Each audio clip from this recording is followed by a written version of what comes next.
A police officer assaulted a black teen in the street. Seconds later, his father walked in wearing 4 stars, and what happened next will leave you speechless. He smashed a teenager's face with brass knuckles, certain no one would stand up to him. Subscribe if you believe no bad should excuse cruelty. The door to the small convenience store creaked open, the overhead bell giving a dull ring as Darren Holt stepped inside. The fluorescent lights flickered slightly, humming in rhythm with the low drone of a soda cooler near the back. The faint smell of old mop water and microwaved burritos hung in the air. Darren adjusted the strap of his backpack, his eyes scanning the narrow aisles for school supplies. A notebook, just one, was all he needed. He was thinking about tomorrow's science competition, the final adjustments he needed to make on his model, and whether the judges would understand the logic of his presentation. But those thoughts paused the moment he saw the man standing near the counter. Officer Randall Keene leaned lazily against the checkout, arms folded, his uniform wrinkled and stained from the day's patrol. A half-empty bottle of energy drink rested on the counter beside him. His sharp jaw flexed as he chewed a toothpick, eyes hidden beneath the brim of his patrol cap. Darren didn't need to be told, he could feel the tension in the room. Keene's eyes lifted briefly, landing on Darren with a slow, scrutinizing gaze, the kind that stripped you down before you even said a word. Darren offered a polite nod, not out of fear but out of habit. "Good evening, sir," he said, his voice calm and respectful. Keene didn't respond. He shifted slightly, standing upright now, his hand brushing near the baton strapped to his belt. The cashier, a young man in his 20s, looked up from his phone, his smile faltering as he noticed the charged air between the two. Darren turned into the second aisle, eyes scanning the shelves. Pens, binders, candy bars, but no notebooks. He was about to head toward the next row when Keene's voice echoed behind him. "You kids always buying stuff you don't need," the officer muttered, not loud enough to be officially confrontational, but just enough to be heard. Darren stopped, his spine straightening. He turned slightly, offering a small, courteous reply. "Just looking for a notebook, sir." Keene chuckled dryly, stepping closer now. "Sure you are. Probably got your fancy phone in your pocket to take notes, but nah, you gotta play the part, right?" The words stung, not because of what was said, but because of how it was said. Darren had heard these kinds of comments before, veiled, sharp-edged, dipped in condescension. But he knew better than to rise to the bait. He glanced at the cashier, who was now visibly tense, pretending to rearrange items behind the counter. "I'll just grab what I need and head out," Darren said evenly, forcing himself to keep his posture relaxed even as his heartbeat quickened. Keene stepped into the aisle now, blocking the path to the school supply shelf. He smiled, not a kind smile, but the kind predators make when they corner something. "You always this polite?" he asked, his voice quieter now but more dangerous. Darren paused. Every instinct in him said to walk away, to de-escalate, to avoid becoming the headline he never wanted to be. But the aisle was narrow, and Keene stood like a gatekeeper between him and the exit. "Just trying to get my stuff and leave," Darren said. "That's all." The silence that followed stretched a little too long. Keene stepped closer, now only a foot away. "You got a smart mouth, boy. You think because you're tall and well-spoken that makes you better than the rest?" Darren swallowed hard. He could smell the officer's cologne now, cheap and bitter. The glint in Keene's eyes wasn't just irritation. It was something deeper. A challenge. A test. "I didn't say that, sir." "But you think it." Keene's hand drifted to his pocket. A metallic clink followed. Darren's eyes flicked down just in time to catch the brass knuckles being pulled out. The metal gleamed under the cheap fluorescent light, as out of place as a knife in a church. Keene spun the weapon once on his finger like it was a toy, then slid it over his right hand. "Let's see if your brains are as strong as your bones." Darren took a step back, breath catching. "You don't have to do this." Keene lunged forward without warning. The strike was brutal, fast, and unforgiving. A wet crunch echoed through the aisle as metal met cartilage. Darren's world spun. His knees buckled as pain exploded across his face, his nose bending sideways from the force. Blood splattered against the nearby shelf, dripping onto the floor in rhythmic plinks. He stumbled back, hitting the edge of the chip rack and collapsing to the tile. The cashier gasped loudly, frozen in disbelief. Darren's hand went to his face instinctively, warm blood gushing through his fingers. His eyes blurred, not just from the tears of pain, but from the raw, sudden confusion of what had just happened. Keene towered over him, his chest rising and falling with dark satisfaction. That's called discipline. You kids don't learn it in your schools anymore. In the back of the store, two teenage boys who had entered unnoticed now crouched behind a display. Phones raised, cameras rolling. One of them whispered, "Get all of it." Darren looked up through blood-soaked fingers and locked eyes with Keene. The officer smirked again, thinking he had won. But outside, the wind carried the faint sounds of approaching footsteps, and the world beyond that small convenience store was already beginning to stir. People would see, people would hear, and someone powerful, was about to find out. One wrong move, Darren thought, and this place could turn into a battlefield. The strike came without warning. A sharp metallic blur flashed through the air, and then the unmistakable sound, a sickening crack, rang out, echoing through the quiet of the small convenience store. Darren Holt's head snapped to the side, his cheek exploding with pain as the brass knuckles collided with his face. His legs buckled beneath him, and he stumbled backward, colliding with a rack of packaged snacks. Chips scattered across the floor like the pieces of his dignity, and blood began to pour from his nose, hot and fast, splattering onto his shirt and shoes.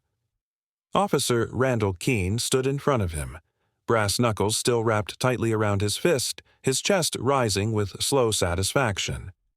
The overhead fluorescence cast a cold light over the scene, turning the silver of the weapon into something almost theatrical. His smirk deepened, cruel and deliberate, as if he had waited for this exact moment. A quiet store, an isolated target, and a reason no one would dare question. "You kids think the world owes you something," Keene sneered, voice low and gravelly. He took a step forward, boots thudding against the linoleum floor. "Walk in here like you're better than everyone else, like respect's something that just falls into your lap." Darren clutched his face, blinking away the stars dancing in his vision. The pain was disorienting, but even through it, he remained still, silent. He could hear his father's voice in the back of his mind, calm and steady. Control is power. Always know your footing, even when the ground shifts beneath you. The cashier, a young man in his 20s with a name tag that read Kyle, stood frozen behind the counter. His hands hovered over the register, shaking, eyes darting between the officer and the injured teen. He opened his mouth once, as if to speak, but no words came. Fear had locked his jaw, and the weight of authority in a uniform kept him rooted to the floor. "I didn't do anything," Darren finally said, his voice thick with blood and shock. He forced the words out slowly, carefully, his eyes locked on the officer. "I just asked for a notebook." Keene's expression twisted, his eyes narrowing. "Don't lie to me," he snapped, jabbing a finger in Darren's direction. "You mouthed off. You gave me a look. You people always do. Always think you're smarter than the rest of us." Darren's breath caught. "You people." 2 words loaded with history and hate. He didn't flinch, not outwardly, but inside, his heart pounded like a war drum. He felt his backpack press against the floor behind him, spilled open, its books and folders scattered, a silent symbol of the day he had tried to live normally. In the far aisle near the refrigerators, 2 teenage boys who had wandered in minutes earlier stood perfectly still. They weren't from Darren's school, but they were around the same age, one tall and lean with a dark blue hoodie, the other with close-cropped hair and a green jacket. Neither said a word, but both held their phones just low enough to avoid detection, cameras rolling. They had seen what Keene had done. They had captured the moment. "Get up," Keene barked. Darren didn't move.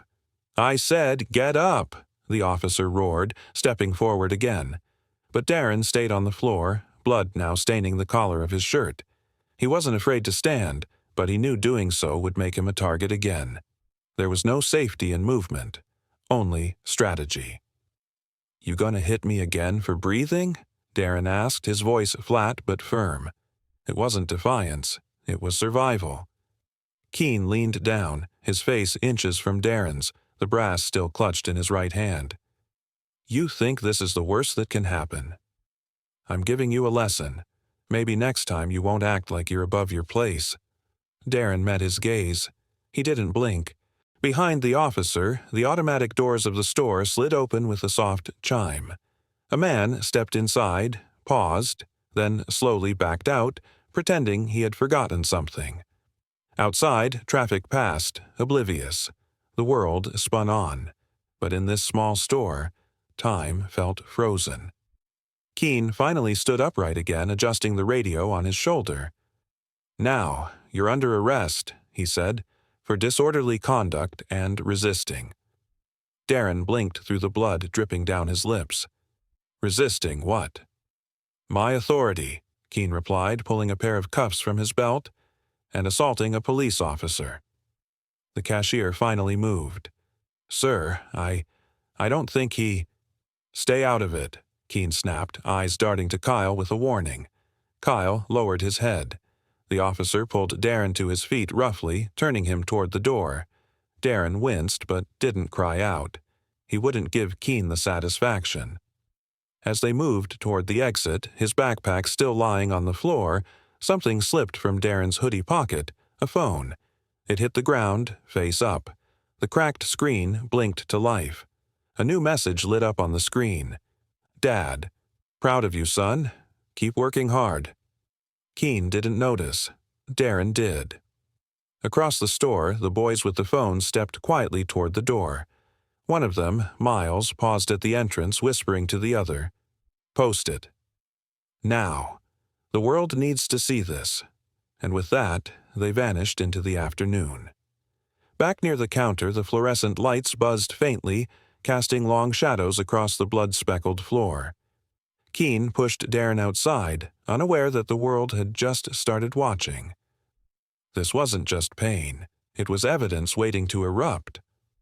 The brass knuckles struck with brutal precision. Darren hit the floor hard, the cold tiles pressing against his cheek as a sharp, metallic tang filled his mouth. He blinked rapidly, trying to clear his spinning vision, but his left eye had already begun to swell. Warm blood trickled from his nose, the steady drip echoing faintly in the stunned silence of the small store. Pain roared through his face, raw and immediate, but his father's voice rang louder in his head. "Control is power. Do not let anyone steal your peace." He clung to that thought like a lifeline. Officer Randall Keene stood over him, chest heaving, his knuckles still clenched around the illegal metal weapon he had used without hesitation. His lips curled into a twisted sneer as he leaned in, close enough for Darren to feel his breath. "Still think you're better than the rest," Keene growled, his voice low and acidic. "This is what happens when punks forget their place." Darren didn't respond. He wouldn't give him the satisfaction. His hands trembled against the floor as he forced himself to stay still, even though his instincts screamed at him to fight, to run, to scream. But he remembered. He remembered every word his father ever said about composure, about waiting for the right moment, about never letting emotion cost you the war. Around them, time resumed. The cashier had backed up behind the counter, his face pale with disbelief. A small tower of canned beans had tipped over during the commotion, the sound of each one hitting the linoleum now jarringly loud in the tense silence. No one moved.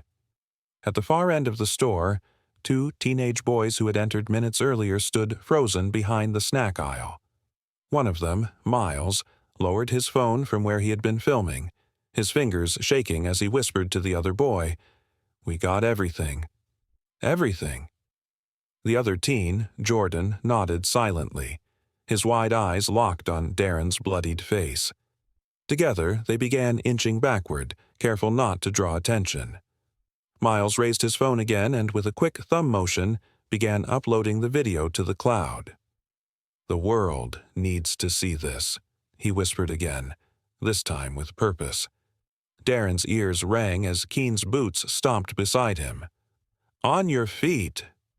"Now," the officer barked, his tone laced with false authority. Darren moved slowly, wincing as he pushed himself upright. Blood dripped onto his shirt, dark red against navy blue. Keen roughly grabbed his arm, jerking him to his feet. Darren nearly stumbled again, the dizziness pulling at his balance, but he stayed upright. "What did I say?" Keen barked loud enough for the whole store to hear. "Resisting arrest." "This kid tried to swing at me." The lie hung in the air, thick and ugly. Darren's eyes flashed, but still he said nothing. Outside, people had started to gather.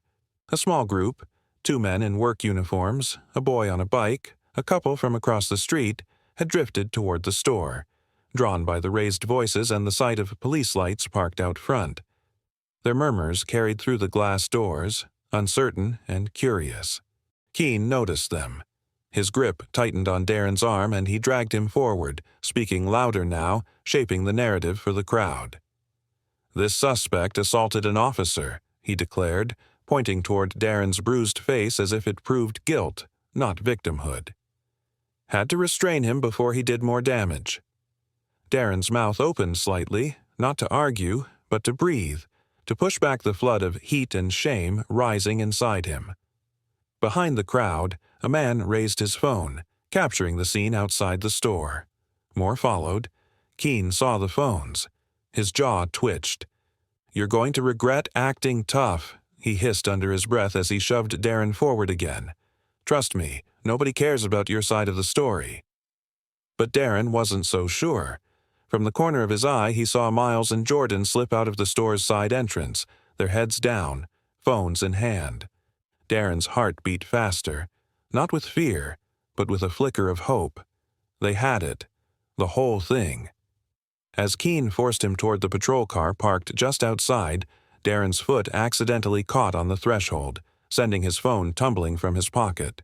It skidded across the pavement and landed screen up on the sidewalk. The screen lit up with a message. "Proud of you, son. Keep working hard." Dad, Darren stared at the message for a brief second before Keen yanked him again. The crowd outside had grown. A teenage boy whispered to a friend, "That kid didn't even do anything." Another man frowned, folding his arms. Tension crackled in the air like static before a storm. Inside the store, the cashier stood still as stone, silently watching through the window. His lips pressed into a thin line, unsure of what to say, yet fully aware that something was very wrong. Keen pulled the patrol car door open and shoved Darren inside without care. Darren's head bumped the doorframe. He winced, but didn't cry out. He sat upright in the back seat, blood still trickling from his nose, his breath steadying. He didn't know what would happen next. He didn't know how far the lies would spread before the truth caught up.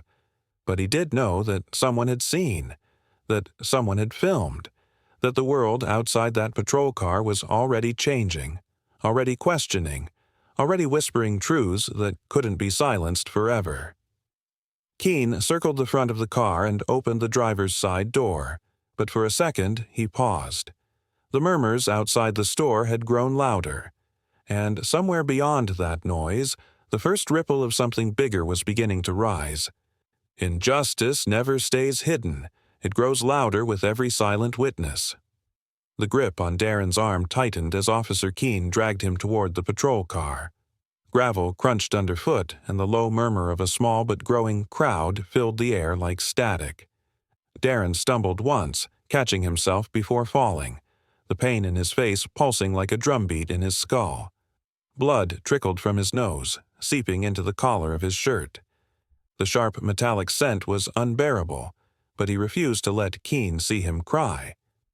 As Keen reached for the car door, Darren's phone slipped from his pocket and landed on the pavement with a soft clack. The screen lit up, momentarily catching Keen's attention, but he didn't bother to pick it up. The message glowed on the screen, plain and powerful. "Proud of you, son. Keep working hard." Dad Darren saw it too, just before being shoved inside the back seat. His chest tightened, not just from the physical pain, but from the weight of those words. He felt a fresh tear press at the edge of his eye, not from hurt, but from fury. He couldn't let this break him. Not now. Not when his father believed in him. Not when his name carried more than fear or shame. Keene slammed the door with unnecessary force. "You think your manners make you better than the rest?" he muttered, circling around to the driver's side. "Let's see how respectful you are after this." Inside the car, Darren sat hunched forward, wrists aching in the too tight cuffs, the blood from his face now drying uncomfortably on his skin. His heart pounded, but his mind was sharper than ever. Every second counted. Every detail mattered. He replayed the moment in the store over and over, analyzing Keene's every move, every word, and most importantly, what others might have seen. A few blocks away, the two teens who had recorded the assault, Jalen and Miles, were already in motion. They ducked behind an alley wall, glancing at the footage on their phones. The video was shaky but clear. Keene's brass knuckles gleamed under the store lights as they struck Darren across the face. The sound alone, a gut-wrenching, wet crack, was enough to send chills down their spines. "We have to send this now," Miles said, his voice low, his hands trembling slightly. Jalen nodded. "My cousin Aaron, his dad works at Channel 7. He'll know what to do." Without wasting another second, Miles uploaded the footage to the cloud and sent the link. They didn't know how big this would get, only that it needed to be seen. Back at the store, the cashier had locked the doors. More people were arriving, having heard the commotion or seen the tail end of the arrest. Whispers turned into questions. Questions turned into outrage. Phones were out. Faces were lit by blue screens as notifications began to pour in. The video was spreading, faster than anyone expected. Inside a secured meeting room at the Grayford military base, General Marcus Holt stood before a digital war map, discussing international logistics with his officers. A junior officer entered the room quietly, whispering something in the ear of another. Seconds later, the tablet on the conference table buzzed. One of Marcus's aides swiped it open, then froze. "Sir, you need to see this." Marcus turned slowly, his brow creased. The aide handed him the tablet. On screen, the frozen image of Darren's bloodied face filled the frame. The room fell silent. He tapped play. The strike, the fall, the silence that followed, it all played out in less than a minute. But it was enough. More than enough. Marcus's jaw clenched. His hand tightened around the edge of the table. Every man in the room knew him, not just as a commander, but as a man of precision and command. His silence now wasn't confusion or disbelief. It was restraint. Marcus said nothing. Not at first. He simply turned off the tablet and handed it back. "Dismissed," he said calmly, and the room cleared within seconds. Outside the conference room, the air felt 10 degrees colder. The aide who had handed him the tablet swallowed hard. No one knew what the general would do next, but they all sensed one thing. He wouldn't let this pass quietly. Back at the police car, Keene was on the radio, laughing. "Just another punk kid thinking the world owes him something," he said. "Got a little attitude correction." But Keene didn't see the news alert flashing on his dashboard screen. Didn't hear the dozens of pings going off on other officers' phones. Didn't notice the gathering storm outside the precinct gates, where the first protester held up a handmade sign with Darren's face and the words, "We saw everything." And inside the patrol car, Darren's head rested against the window, eyes closed but mind racing. His father's text replayed again and again in his head. He would not cry. He would not shout. He would remember every detail, every face, every word. Somewhere across town, in a silent military office, a 4-star general was preparing to move. And in that silence, something far more powerful than rage was taking shape. When a father wears 4 stars, silence can be more terrifying than anger. The precinct door slammed shut behind Officer Randall Keene as he marched into the report room, the brass knuckles still warm in his pocket. His chest swelled with false pride, the kind bred from years of unchecked authority. He adjusted his collar, smirking as he began typing his incident report into the system. In bold, capitalized words, he claimed the teenager had attacked first. According to him, Darren Holt had become aggressive and non-compliant, forcing him to use reasonable force to subdue the subject. Every keystroke was a lie, but Keene tapped the keys with confidence, certain that no one in the department would challenge his version of events. He had rewritten the truth before. This time would be no different. Across the hall, behind iron bars and faded concrete walls, Darren sat on the cold bench of a holding cell. Blood had dried along the curve of his lip, crusting where his nose had been broken. The pain pulsed with each breath, but he sat upright, refusing to let it bend him. The fluorescent lights above flickered weakly, casting long shadows across the cell. Darren's mind raced, not just with the sting of humiliation, but with the storm of injustice. The memory of the officer's fist, the sound of his nose breaking, the sudden spin of the world before he hit the floor, it played on repeat like a cruel loop in his head. He clenched his fists, resting them on his knees. There was no way to make sense of it. He hadn't fought, he hadn't resisted. He'd tried to walk away, and yet here he sat like a criminal. What stung more than the injury was the silence, the heavy, dreadful silence from those who had witnessed it but said nothing. Darren could still see the cashier's wide eyes, frozen in place. The two teens had escaped, but had anyone believed them? Did the footage even make it out? He thought of his father. General Marcus Holt wasn't the kind of man who tolerated injustice. A 4-star commander stationed just miles away, he had built his entire career on discipline, clarity, and consequences. Darren had often been the recipient of stern lectures about honor and self-control. But now, in the raw ache of silence, he wasn't sure what his father would think of him sitting in a cell. Beaten, silent, bloodied. Would he be disappointed? Would he see weakness? The sharp clack of shoes echoed in the hallway. Darren looked up. 2 officers passed, speaking in hushed tones. "You see that video?" one muttered. "The kid," the other replied. "Yeah, it's all over Grayford Local.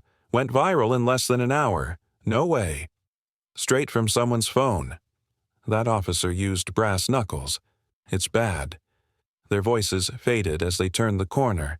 Darren's heart jolted in his chest. They had recorded it. The world was watching. Back in the main area of the station, Keene lounged against the reception desk. His smirk hadn't left his face. One of the younger officers, Officer Davis, glanced up from his screen. "You sure you want to stick with that version of the report?"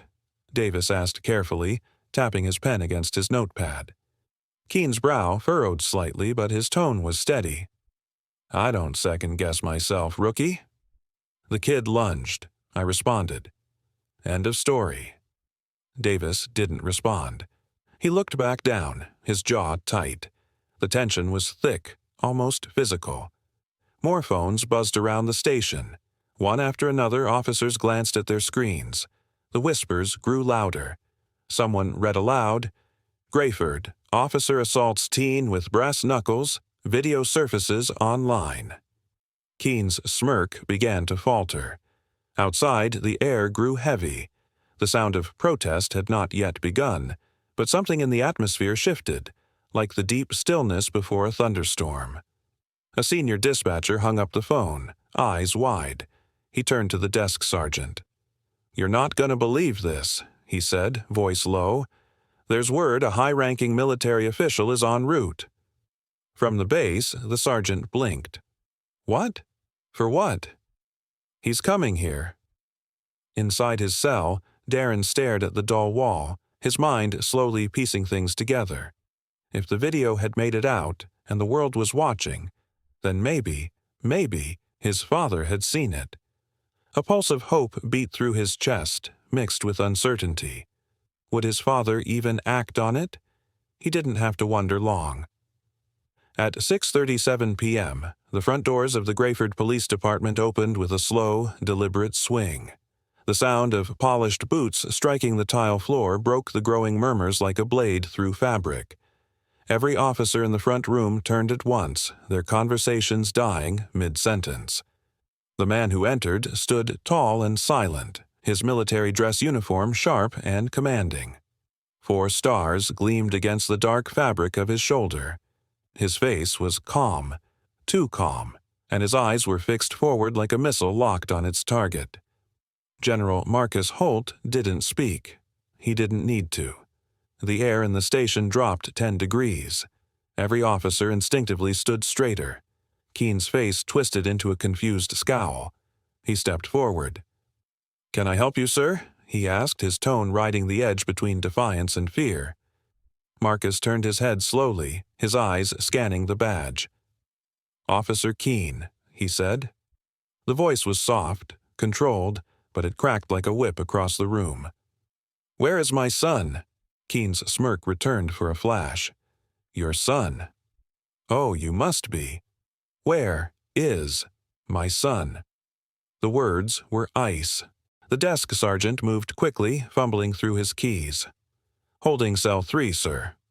I'll take you." Marcus held up a hand. "No, unlock the door."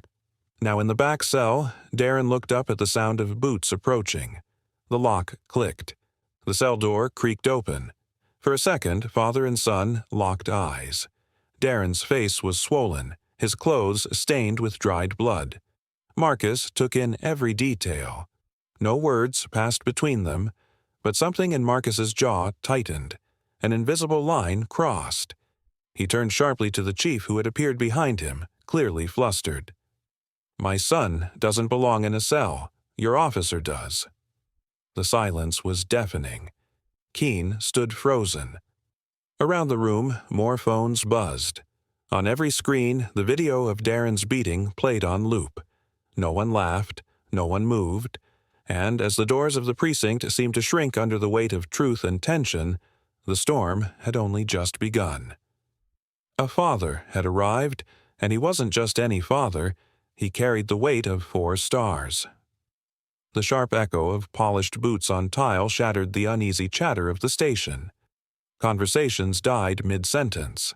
Phones paused mid-scroll. Every officer in the precinct turned toward the front entrance, their faces morphing from boredom to disbelief. General Marcus Holt had just walked in. There was no announcement, no dramatic entrance, just presence. His uniform, sharp and impeccable, bore the 4 stars of a full general, each gleaming beneath the overhead lights. A man carved from discipline and battle-hardened silence, Marcus didn't speak as he stepped into the heart of the room. He didn't need to. The mere sight of him commanded more order than any shouted command ever could. A few officers instinctively moved to attention, unsure whether protocol or fear was guiding their bodies. Others exchanged nervous glances, recognizing the name, the medals, the face that had once stood beside presidents. The laughter that had filled the room earlier, when Officer Randall Keene had bragged about putting a punk in his place, now hung awkwardly in the air, like a smoke refusing to dissipate. Keene stood near the main desk, arms crossed, a smug grin clinging stubbornly to his face.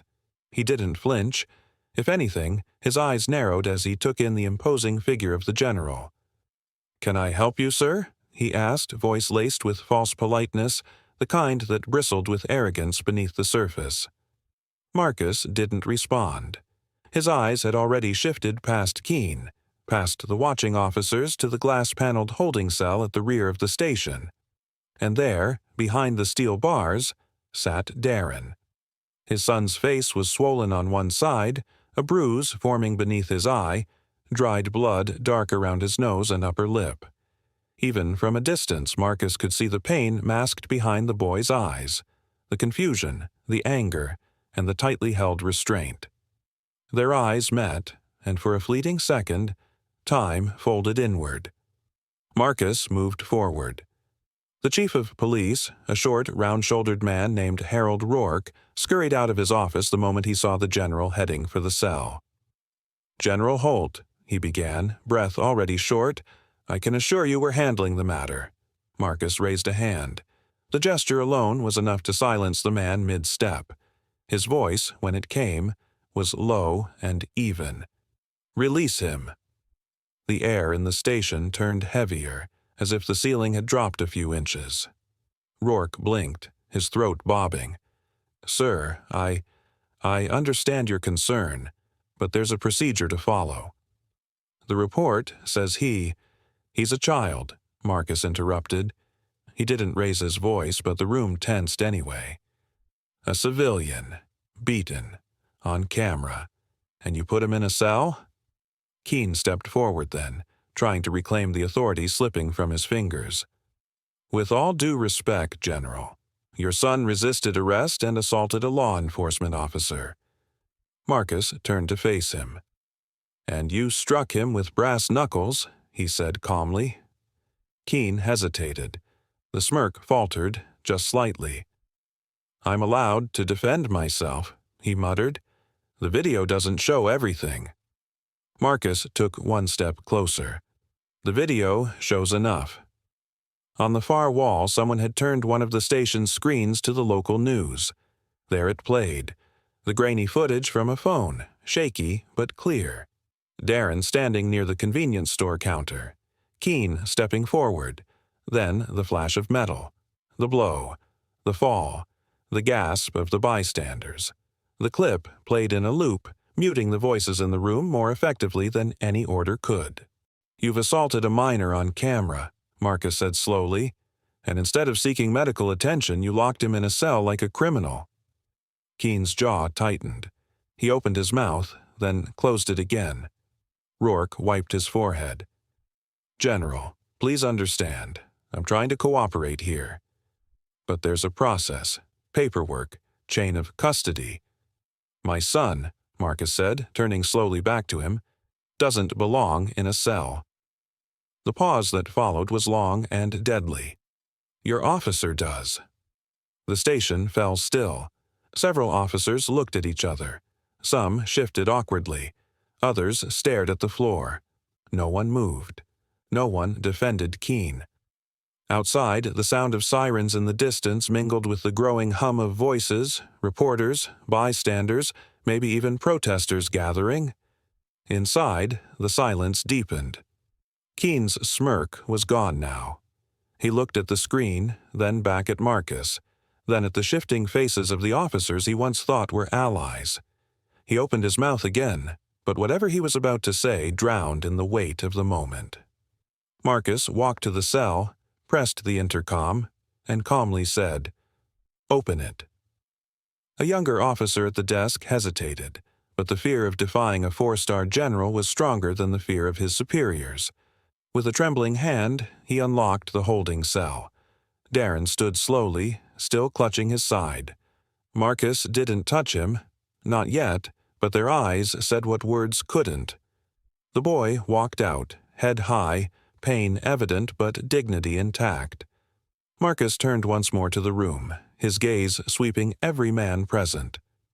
"When power hides behind lies," he said, voice still calm but final, "it is truth that becomes the sharpest weapon." Keene slammed his palm down on the counter, rattling the computer monitor in front of him.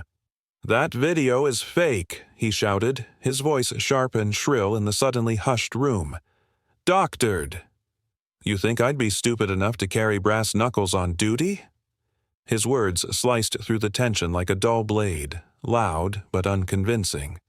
The room, once buzzing with quiet chatter and shifting paperwork, now felt like it had been vacuum-sealed. Officers froze mid-step, side-eyes darted across the precinct, and a few younger patrolmen unconsciously backed away from the confrontation unfolding near the watch commander's desk. Keene's voice cracked again, more defensive this time. Kid probably hit himself in the face, trying to get attention. General Marcus Holt stood motionless in the center of the chaos.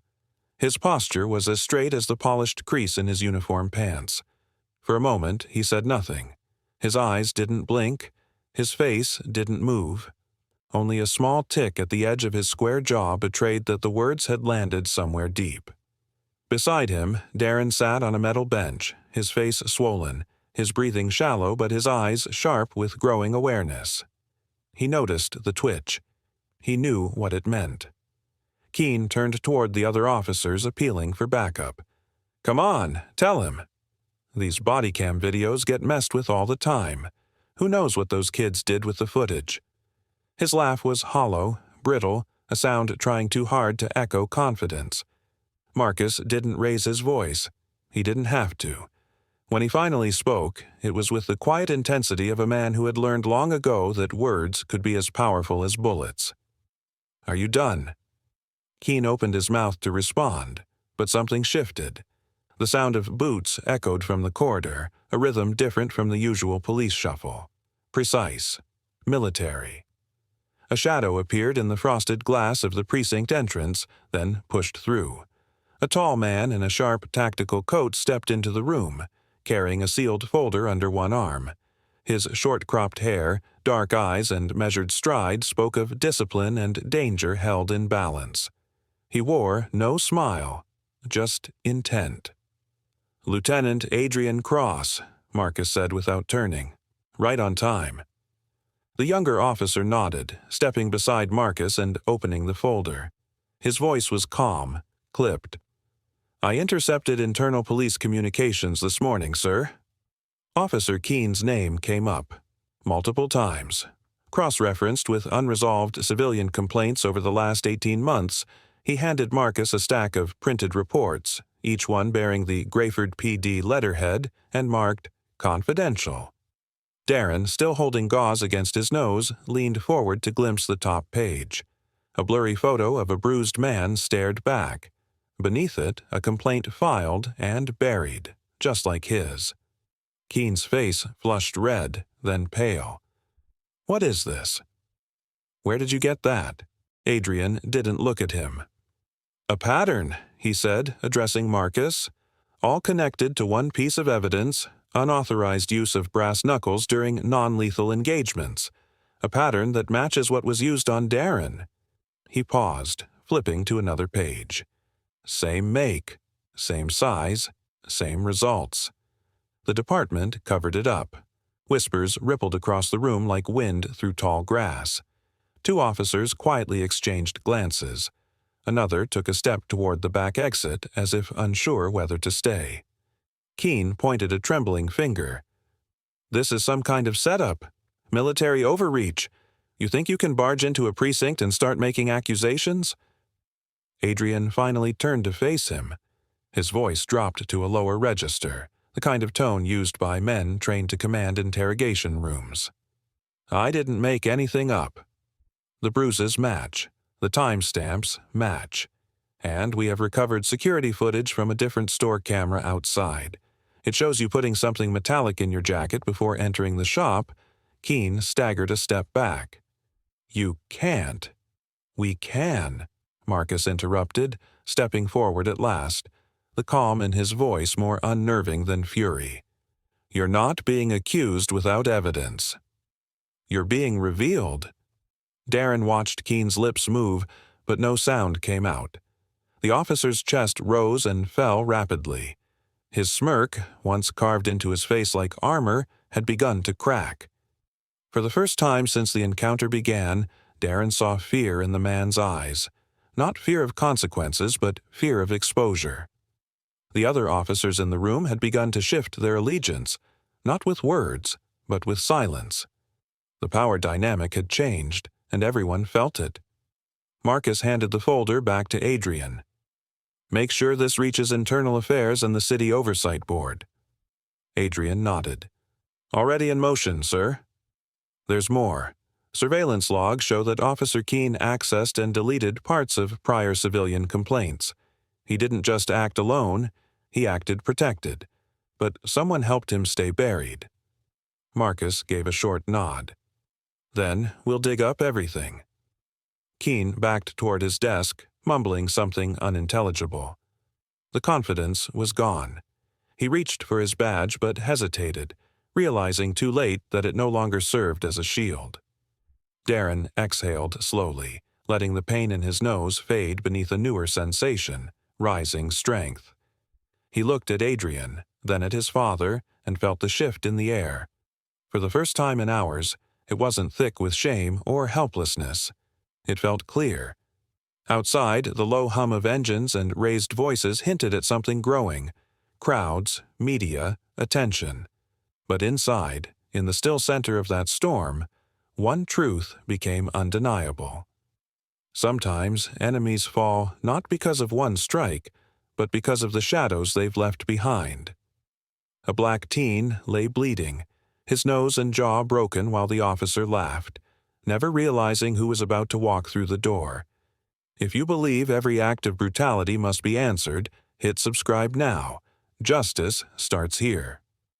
"Let's not make this bigger than it is," Chief Harold Rourke muttered, wiping sweat from his temple as his eyes darted between General Marcus Holt and the flash drive in Adrian Cross's hand. The chief's voice was shaky, not quite pleading, not quite authoritative, stuck somewhere between fear and desperation. Marcus didn't blink. He remained standing, his posture ramrod straight, hands behind his back in practiced military form. His uniform, pressed to perfection, carried weight beyond its seams. But it was his eyes, cold, calculating and steady, that silenced the room more than any command could. "This isn't about size," Marcus said, his voice calm but carved from stone. "It's about truth." Across the room, Darren sat on the station bench, dabbing a cloth to his bruised nose. Blood had dried on his upper lip, the ache in his jaw a constant reminder of the strike. But his pain was not just physical. It simmered deeper, an open wound cut by humiliation and disbelief. And yet, despite it all, he watched his father not with fear, but with growing understanding. The chief took a step closer, lowering his voice. "General Holt, I'm trying to protect your son. You understand how these things can spin out of control: media, public outrage, departments pitted against each other. What happened was regrettable, yes, but we can keep this contained. A settlement. Quiet discipline for Keene. No careers destroyed." Marcus slowly turned his head. "Your concern is noted, Chief Rourke, but I'm not here to protect careers. I'm here to protect my son, and sons like him." The chief's jaw clenched. For years he had operated behind thick walls of protocol and silence, allowing men like Officer Keene to continue unchecked so long as the noise didn't reach the public. But now, the noise was deafening. Outside the precinct, a chorus of voices rose in volume. Protesters had gathered. Their chants grew rhythmic and strong. "Justice for Darren! Justice for Darren!" The sound pierced through the station's stone walls like a battering ram. Marcus didn't even glance at the window, but he heard every word. Inside, the station's energy shifted. Officers who had earlier whispered jokes in Keene's favor now stood tense, uncertain. One young officer, barely older than Darren, lingered near the edge of the hallway, his expression grim. He had watched the video like everyone else. He had seen Darren's face hit the ground, and he had recognized that it could have been his brother, or his cousin, or himself. Darren looked up at his father. "You're not going to leave, are you?" he asked quietly. Marcus shook his head. "No," he replied. "We don't walk away from unfinished battles." Darren, despite his pain, nodded slowly. For the first time, he wasn't just seeing the 4 stars on his father's shoulders, he was seeing the man behind them. Not the general who commanded soldiers, but the strategist who understood that some wars required patience, precision, and perfect timing. Adrian stepped forward, placing the flash drive on the chief's desk. "This isn't a threat, Chief," he said. "It's a beginning." That file contains years of suppressed complaints, medical reports, internal memos, and patterns of abuse. Most of them never reached disciplinary review. Your name appears more than once, Rourke flinched. "You're bluffing." "Check the timestamps," Adrian said simply. The chief didn't reach for the drive. He stared at it like it was ticking. Meanwhile, Darren's mind raced, not with fear, but with clarity. Every moment replayed in his head. The swing of Keen's fist, the crack of impact, the twisting of words, the silence of others. It had started with pain, but now it felt like purpose. Outside, more cars pulled up. Journalists, local activists, a few city councilmen. Camera crews raised their lenses. Flashbulbs burst through the darkening sky. The storm was no longer coming. It had arrived. Back inside, Marcus adjusted his posture, stepping away from the desk. "I won't demand justice behind closed doors," he said to Rourke. "We'll pursue it in the open, where truth can't be hidden. You can try to stop it, but you'll only prove why this fight matters." Darren stood to his feet. The throbbing in his face was still there, but so was the strength in his legs. He walked toward his father and stood beside him, not just as a son, but as someone ready to fight. And outside, the voices swelled louder, shaking the glass of the front windows. Signs rose above the crowd like declarations of war. "No justice, no peace. He could be my son. Stop police terror." The chants turned into a tidal wave of sound. In that moment, Marcus knew this was no longer just about Darren. It was about every young man whose silence had been buried under paperwork and shrugged shoulders. The chief tried one last time. "This can be resolved quietly." Marcus's eyes didn't waver. "No, it will be resolved correctly." Behind him, Darren exhaled deeply. He looked once more at the officers behind the glass, some of whom now avoided his gaze, and others who met it with guilt. The atmosphere was no longer just tense. It was shifting. As father and son walked toward the front of the station, the doors loomed ahead. They weren't just doors. They were the barrier between silence and a storm, between private shame and public reckoning. And as the glass doors opened, letting in the sound of the crowd, the walls of the precinct seemed to tremble. The louder the crowd outside, the thinner the walls of denial became. Late that night, Darren sat alone on the cold bench in the holding cell, his head resting against the wall, the sting from his broken nose pulsing with each heartbeat. The fluorescent lights above buzzed faintly, casting a harsh glare that refused to let him rest. Outside the metal bars, the hallway of the precinct seemed unusually still, save for the occasional echo of footsteps or the hum of distant conversation. Then came the sound, two low voices, whispering urgently just around the corner. Keen's file, the one from Internal Affairs. It was locked away 2 months ago. Darren's ears perked up. He shifted silently, careful not to draw attention. The second voice, slightly more anxious, replied, "Rourke said to bury it. Told Jenkins not to log it into the digital archive. Said it would disrupt morale." The first man scoffed. "Morale?" That file had medical photos, statements, even the brass knuckles report from 2021. If that ever gets out... Their footsteps faded down the corridor, but the words hit Darren like a lightning strike. His pulse quickened. A hidden file. Proof. Not just of what had happened to him, but what had been allowed to happen again and again. His mind raced. He turned toward the security camera in the corner, its red light blinking steadily. He stood, stepped into the one darkened patch of shadow just out of its view, and waited. A few minutes later, as expected, the evening shift patrol passed through. Darren called out softly, "Excuse me, can I speak to my father?" The officer, startled, paused.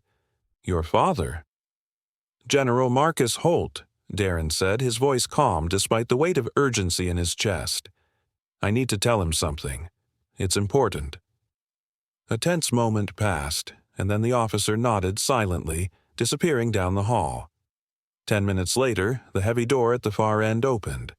Marcus Holt stepped through, flanked by Adrian Cross, his face as unreadable as stone. Marcus approached the bars, his eyes narrowing at the sight of Darren's swollen face, but he said nothing of it. Instead, Darren stepped forward and spoke in a low, steady voice. I overheard two officers talking. There's a file, an internal report about Keene. It's been hidden. Medical records, complaints. Rourke buried it. Marcus didn't react right away, but Darren saw the faint twitch in his father's brow, the tightening of his jaw. Adrian leaned in. Do you know where? Jenkins. They said Rourke told him to keep it off the digital record. That's all I got, Darren replied, the pressure in his chest rising. Without a word, Marcus turned to Adrian and gave a slight nod. The former intelligence officer moved with swift precision, disappearing through the hallway with purpose. The tension didn't lift, it thickened. Back in the main office, Adrian navigated the dim corridors of the administrative wing, where old filing cabinets still held secrets that hadn't made it to the cloud. He paused outside Jenkins' office, listening for movement. Finding it empty, he slipped inside, flipping the lock behind him. The desk was cluttered but familiar to a trained eye. Adrian scanned quickly, searching for the smallest hint, a USB drive tucked beneath a notepad, a label half peeled off. IARED, Conf. He pocketed it without hesitation. He was halfway down the hall when he passed a young officer, nervous, pale, eyes darting from side to side. Hey, Adrian called softly, stepping into his path. You Jenkins guy? The rookie froze. I don't want trouble. Adrian held up the flash drive. You didn't see me take this. But if you know more, now's the time. The rookie hesitated, then exhaled shakily. There's more. Keene's complaints. They were real. One guy ended up in the hospital. They threatened me when I tried to file a report last year. Adrian nodded once, firm but not unkind. Thank you. Stay out of sight tonight. Back in the holding area, Darren sat upright as Adrian returned, placing the flash drive gently into Marcus's gloved hand. It's all there, he said. And more. I confirmed with a rookie who's seen it firsthand. Marcus turned the small device over in his fingers, the weight of what it carried far heavier than its size. He didn't speak, but his silence was filled with purpose. He looked at Darren, and for the first time that night his stern expression softened, not with pity, but pride. Darren let out a breath he hadn't realized he'd been holding. The bruises on his face still throbbed, but they felt distant now, overtaken by something sharper. Clarity. This wasn't just about what had happened to him. It was about a truth long buried, now inching toward daylight. Outside, the night deepened, but inside something had shifted. The truth was no longer a whisper. It was a countdown. When truth is buried, it doesn't die. It waits for the right hands to dig it out. The shouts outside the Grayford precinct grew louder by the minute. Cameras flashed like lightning as news vans lined the street, their satellite dishes piercing the early morning haze. Reporters jostled for position behind barricades hastily set up by overwhelmed officers. Sources say the teen's father is a 4-star general, one anchor whispered into her mic. The video has already reached over 4 million views in less than 12 hours. Inside the station, the atmosphere was nothing short of chaos. Phones rang endlessly. Officers who had shared smirks with Keene the day before now whispered nervously in corners. A few pretended to be busy typing, while others watched the newsroom monitors showing replays of the assault footage on a loop. Every strike of Keene's brass knuckles echoed through the walls, a reminder of a truth too loud to ignore. General Marcus Holt stood in the center of it all, his towering presence wrapped in crisp military formality. He had arrived without fanfare, but his arrival had sent a tremor through the chain of command. In his gloved hand was a small black flash drive, the key to what would become a reckoning. A city oversight board representative, Councilman Edwin Latimer, stood waiting in a private conference room. "We weren't expecting this," he admitted, wiping his brow as he reached for the flash drive Marcus held. "You should have been," Marcus replied coldly. His tone carried no anger, only gravity. You've had complaints filed for years, buried them, dismissed them. This ends now." He placed the flash drive gently onto the table, the tiny device casting a long shadow beneath the harsh ceiling light. Latimer hesitated. "We'll review this immediately, General Holt. But if this goes public, the implications—" "It is public," Marcus interrupted, locking eyes with him. "You're not ahead of this story. You're already behind." Meanwhile, in the lobby, Darren stood quietly near the precinct's main entrance, a loose bandage stretched across his nose and cheeks. The swelling had worsened overnight, but he held his posture with quiet strength. His mind flickered with uncertainty, about justice, about pain, about whether any of this would change what had happened. Still, he remembered his father's words from years ago. "Even when you're wounded, you stand." That's when the world truly sees who you are. A uniformed officer approached him. "They're ready outside." Darren glanced once toward the bullpen where officers stared at him as if seeing a ghost they couldn't ignore. Then he turned toward the door, exhaled, and walked outside. The crowd erupted the moment he stepped onto the concrete steps. Microphones surged forward, shouts of, "Darren, over here," and "What do you want to say to the officer who hit you?" filled the air. But Darren raised one hand, not to silence them, but to hold his ground. Behind him, Marcus emerged. He said nothing, only stood by his son, silent and solid as a monument. Darren's voice shook at first, but then steadied. "What happened to me wasn't just about me," he said, eyes scanning the crowd. "It's about everyone who's been silenced."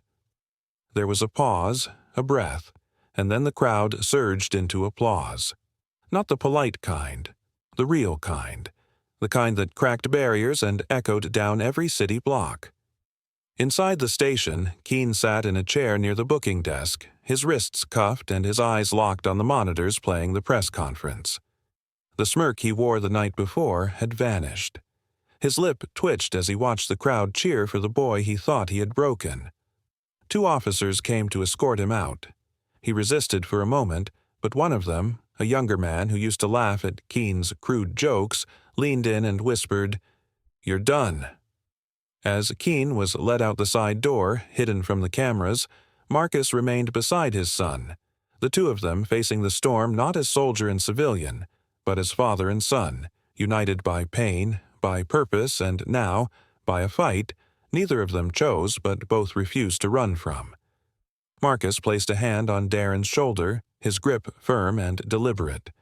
It wasn't just a gesture of support. It was a signal to everyone watching that the Holt name would not be used to intimidate or retreat. It would be used to rebuild. And as the crowd's chants grew louder and the precinct behind them trembled beneath the weight of its own guilt, Marcus leaned slightly closer, just enough for his voice to reach his son's ear. Justice doesn't always roar. It sometimes begins with a broken nose. The first sound was the sharp slam of the gavel. The courtroom stilled instantly. All eyes turned to the front where Officer Randall Keene sat, hands folded stiffly, eyes narrowing as the trial against him officially began. The tension in the room was nearly unbearable, like the heavy air before a thunderstorm. Reporters lined the back walls with notepads ready, microphones aimed, and cameras blinking red, capturing every twitch, every whisper. Darren Holt sat in the witness box, the bandages still taped across the bridge of his nose a silent reminder of what had brought them all here. He adjusted the microphone with a slow, steady hand. His suit was too big around the shoulders, borrowed from his uncle, but he wore it like armor. His eyes scanned the courtroom, not in fear, but in control. It was a battlefield of a different kind now, and he was his father's son. "Please state your name for the record," the prosecutor said. "Darren Marcus Holt," he replied, voice steady, clear. "And what happened on the evening of October 7th? Darren exhaled slowly, remembering. "I went into the store to buy a notebook." Officer Keene was already inside. He didn't like the way I looked at him. I didn't argue. I tried to leave. He blocked the door, then pulled out brass knuckles and hit me. Gasps fluttered through the audience like falling dominoes. Keene shifted in his seat, scoffing audibly. The prosecutor turned. Let the court note that the brass knuckles in question were not standard police issue. Darren continued, his voice tightening with memory.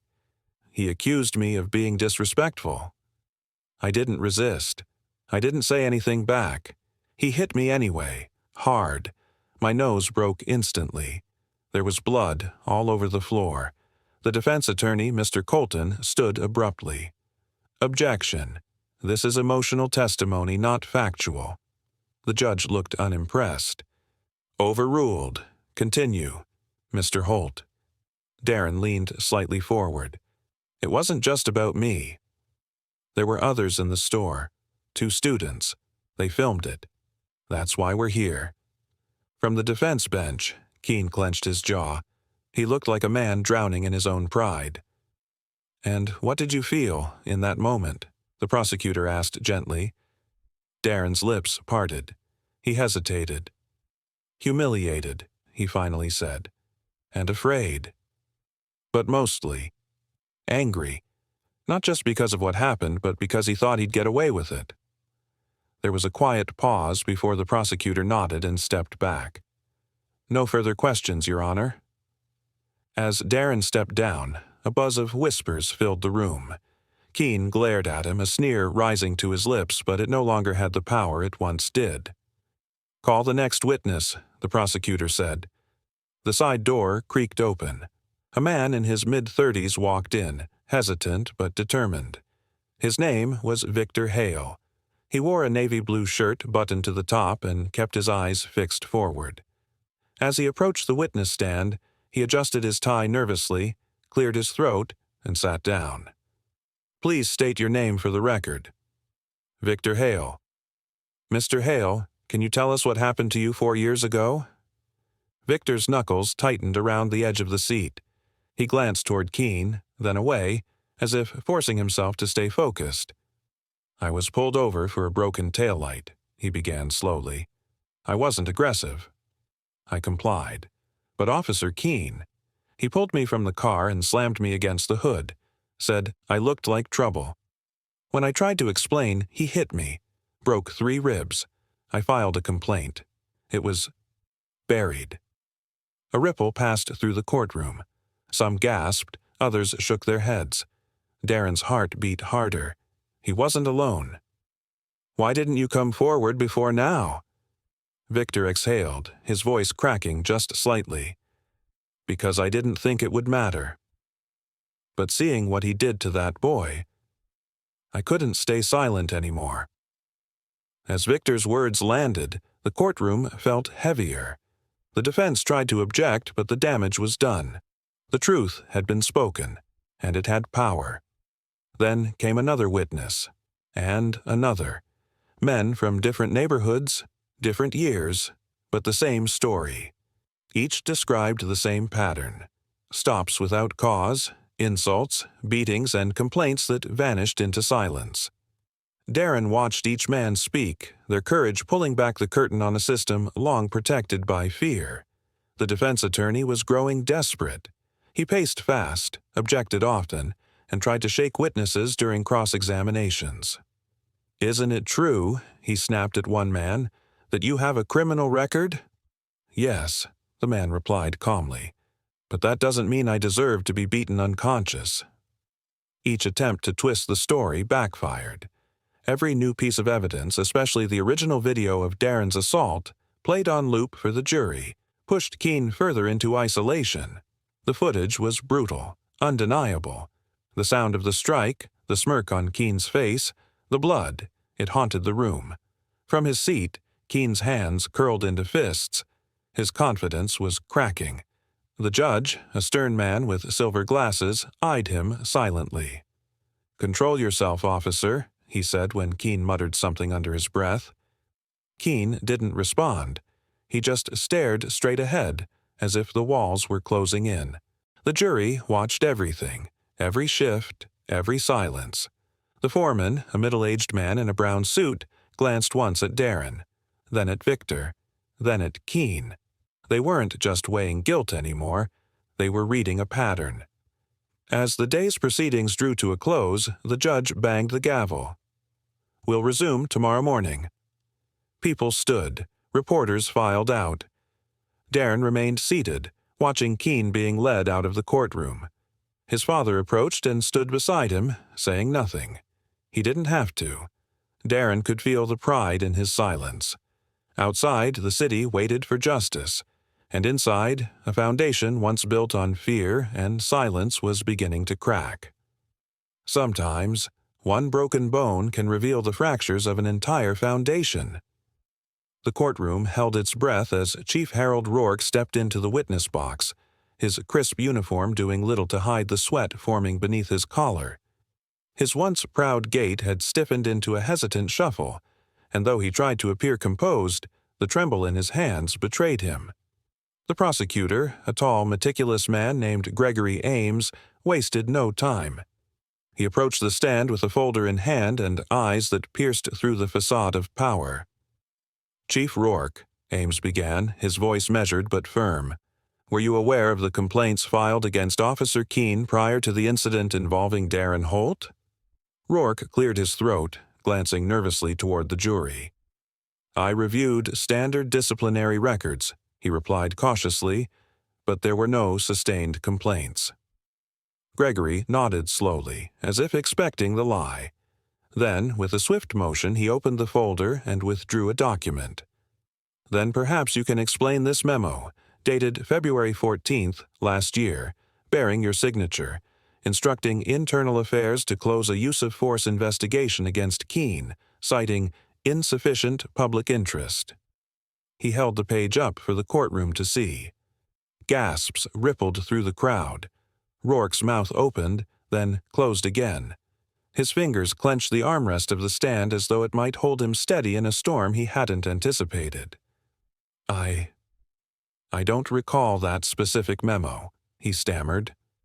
Gregory stepped closer. "We'll help refresh your memory."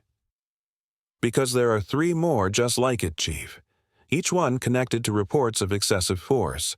Each one with your initials." Darren sat beside his father in the front row, his jaw tight, hands clasped together so tightly his knuckles had gone pale.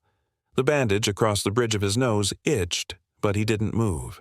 His eyes remained fixed on the man who, just weeks ago, had symbolized an entire department that looked the other way. General Marcus Holt sat beside him, shoulders square, unmoving, the weight of decades of command visible in the stern lines of his face. As the prosecutor laid document after document before the court, Rourke's composure crumbled. Sweat trickled down his temple. He removed his glasses, wiping them slowly, stalling, but the damage was done. The jury, once neutral, now leaned forward, jaws clenched, eyes narrowed. The tide was turning. But it wasn't over. Just as the courtroom settled into the rhythm of a public unraveling, a new whisper surfaced. A leak, quiet but poisonous. One of the jurors had confided to a court officer that they had been approached. Members of the local police union, fearing a conviction would spark a chain of accountability, were allegedly putting pressure on city officials to sway the trial's outcome or declare a mistrial on technical grounds. The judge called for a brief recess, his voice strained. The room emptied into murmuring clusters, buzzing with a tension that now felt dangerous. In a side room, Darren and his father sat with Adrian Cross, the military intelligence officer whose discoveries had brought this case to its boiling point. "They're trying to force a disruption," Adrian said, leaning forward, his voice low and urgent. "If the jury's safety or neutrality is compromised, the whole verdict could be thrown out." Marcus didn't flinch. "What's our window?" 48 hours, maybe less. We need legal oversight, military-backed if possible." "I can make the call." Marcus nodded. "Do it." Quietly, Darren's eyes widened. "You think they'd really try to shut the case down?" "They already are," Adrian replied. "This isn't just about Keene anymore. It's about every lie the department buried. If the verdict goes public, others might come forward. Marcus stood, pulling out his phone. Within minutes, secure channels opened. Allies in the military legal system, contacts Marcus had cultivated over decades, were activated. Not for violence, not for intimidation, but for protection. The integrity of the jury, the safety of the court, the stability of the truth, they would all be shielded by something stronger than fear, discipline, structure, and honor. When court resumed, the air felt sharper, tighter. Plainclothes federal observers took quiet seats among the crowd. A new energy rippled through the room, calm but prepared. The jurors noticed. So did Rourke. As he returned to the stand, his shoulders now sagging beneath the weight of exposure, he glanced toward Darren and Marcus. No smugness, no defiance, just the pale reflection of a man who had lost control of a machine he once directed. Darren leaned toward his father, voice just above a whisper. "Do you think this will really change anything?" Marcus looked ahead, gaze steady. "It already has." And somewhere beyond the courtroom walls, in homes, schools, and precincts across the country, screens flickered with the unfolding trial. People watched, people listened, because now the story didn't just belong to Grayford, it belonged to a nation. The greater the threat, the stronger the resolve of those who refused to bow. The gavel struck once, the thunder outside struck second. The courtroom held its breath as the foreman of the jury rose, his face pale, voice steady. "We, the jury, find the defendant, Officer Randall Keene, guilty on all counts." The words sliced through the silence like a razor. Assault, abuse of power, misconduct. Each charge landed with the weight of truth finely spoken. The storm beyond the courthouse roared as if echoing the verdict, rain slamming against the windows in a chaotic rhythm, almost matching the rush of emotions flooding the room. Keene didn't move. He stared ahead, eyes glazed, his jaw clenched as though he still expected the world to bend in his favor. But no one was looking at him anymore. All eyes were drawn to the boy in the witness chair, Darren Holt, still and composed, despite the bruises that hadn't yet fully faded. He didn't smile. He didn't cheer. His silence was louder than applause. From the gallery, a single clap broke the tension. Then another. Then a wave of voices erupted, cheers, cries, chants for justice, spilling out into the hallway and beyond the courthouse doors. Reporters rushed to send their stories out first. Cameras flashed as the room emptied into a stormlit street, a sea of umbrellas barely able to hold back the flood of journalists and protesters who had waited days for this moment. But Darren didn't move. He sat frozen, watching Keene being led away in handcuffs, the officer's smirk finally gone. The same man who had grinned while Darren bled on the store floor now shuffled forward with his wrists bound, his authority stripped down to a hollow uniform. As Keene passed Darren's seat, their eyes locked. No words were exchanged. None were needed. Outside, General Marcus Holt stood waiting, his coat pulled tight against the rain, his expression unreadable beneath the shadow of his officer's cap. When Darren emerged from the doors, their eyes met, and for a moment, neither spoke. Then Marcus gave a subtle nod, not as a commander, but as a father. The two stood together beneath the courthouse arch, the crowd parting around them. Reporters called out questions, microphones shoved forward like weapons. "Darren, what do you want to say to other victims?" "General Holt, are you seeking charges against the police department itself?" "Do you plan to sue the city?" The questions blurred into noise. Darren's thoughts drifted to that first moment in the convenience store. How cold the floor had felt against his back. How warm the blood on his hands had been. How helpless he'd felt. He looked up at the sky, at the rain pouring down on a city that had tried to forget kids like him. And still, he didn't speak. Instead, he turned to his father. Marcus placed a hand on Darren's shoulder, firm but gentle. "This wasn't just my fight," he said quietly, his voice nearly drowned out by the storm. "It was yours." Darren's chest tightened. The truth in those words wrapped around him like armor. He nodded slowly, not out of pride, but purpose. The pain, the silence, the shame, they had not been in vain. Something had changed. Not just in the court, not just in the city, but inside him. In the months that followed, Darren moved with quiet intensity. He healed, slowly but steadily, both in body and mind. The spotlight faded from the courthouse steps, but Darren didn't disappear. He used the attention not for revenge, but for purpose.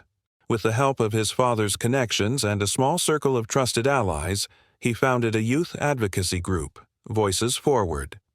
Its mission was simple: provide resources, protection, and legal aid for teens who faced abuse from those in power.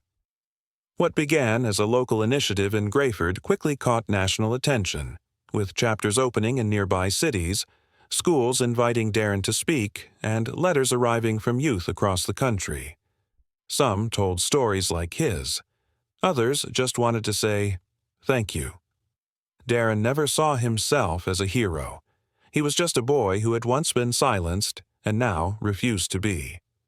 On the anniversary of the verdict, he stood once more on the steps of the same courthouse, not with reporters waiting, but with volunteers wearing shirts that bore his organization's emblem. The city had changed slightly. Officers had been retrained. Policies had been rewritten. Keene remained behind bars. Rourke awaited his trial date, his reputation in tatters. And Darren, he stood taller than ever before. As the wind carried his voice to the crowd of young faces before him, he closed with a line that had echoed through his journey. His voice was calm but unwavering. "Injustice may strike like brass, but resilience shines brighter than stars." He thought he was untouchable until a 4-star commander stepped in, the boy's father. Revenge marched in with stars on his shoulders. If you stand for justice and accountability, subscribe now. Together, we rise. Disclaimer: the story you just watched is fictional. It highlights themes of racism, abuse of authority, and the dramatic reversal of power when truth is revealed. Its purpose is to raise awareness, provoke reflection, and inspire empathy, justice, and accountability in the face of discrimination and corruption.